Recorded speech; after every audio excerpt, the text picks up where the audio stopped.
নলিন সরকার স্ট্রিটের এবারের ভাবনা রূপান্তর। কংক্রিটের শহর পেরিয়ে এক অন্য জগতে পৌঁছে যাওয়া যাবে মণ্ডপ থেকে। বাস্তব থেকে বহু দূরে রূপকথার রাজ্য। কল্পনা ও মেটাফোর যেন জীবন্ত রূপ পেয়েছে শিল্পীর ভাবনায়।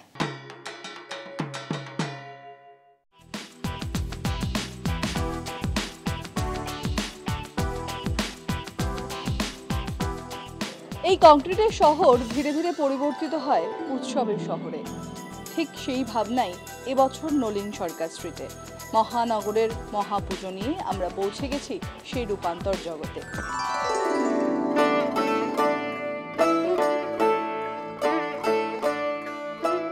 সব থেকে বড় প্রবলেম যেটা আমাদের এখানে, এই 12 ফুট রাস্তা তাকে কেটে কুটে কোনো রকমে 8 ফুটে আনা, কিন্তু আমরা আর পাশে বাড়তে পারছি না, আকাশের দিকে বাড়ছি।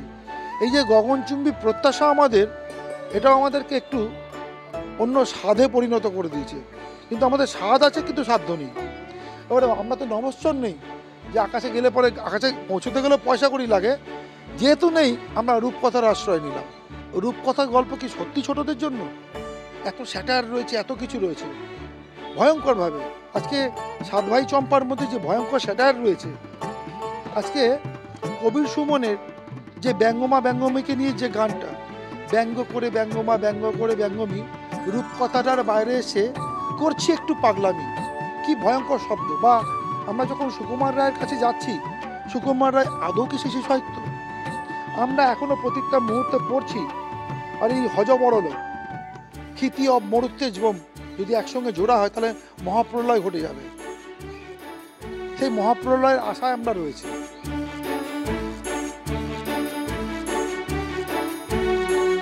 ভাবনার রূপান্তর ঘটে কল্পনার জগতে।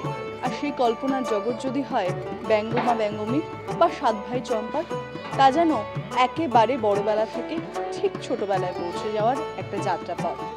তবে দেবী ষোড়শী থেকে অষ্টাদশী হয়ে ওঠেন এই মণ্ডপে, যেখানে এক অনন্য ভাবনা শিল্পী ফুটিয়ে তুলছেন তার প্রতিমার মধ্য দিয়ে।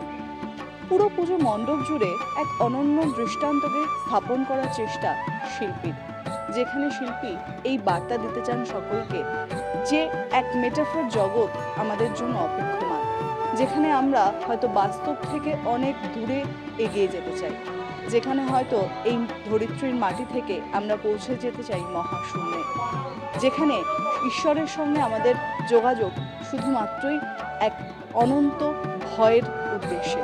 সেই ভয় থেকে তাকে কাছে পাওয়ার যে ইচ্ছা, সেই ইচ্ছা জাগে এই মানব জীবনে। সেই ভাবনাই এখানে কোথাও গিয়ে ফুটিয়ে তুলছেন শিল্পী সনাতন দিন্দা। তার অনন্য ভাবনায় প্রতিমা এখানে এক অনন্য রূপ পেতে চলেছে দর্শকদের জন্য।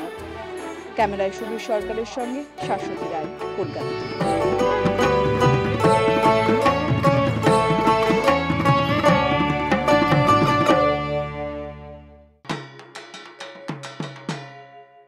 এবার অনেক এগিয়ে পুজো, তবে তাতে কি?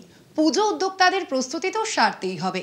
মহানগরের মহাপুজোর যাবতীয় তথ্য জানতে নজর রাখতে হবে কলকাতা টিভিতে।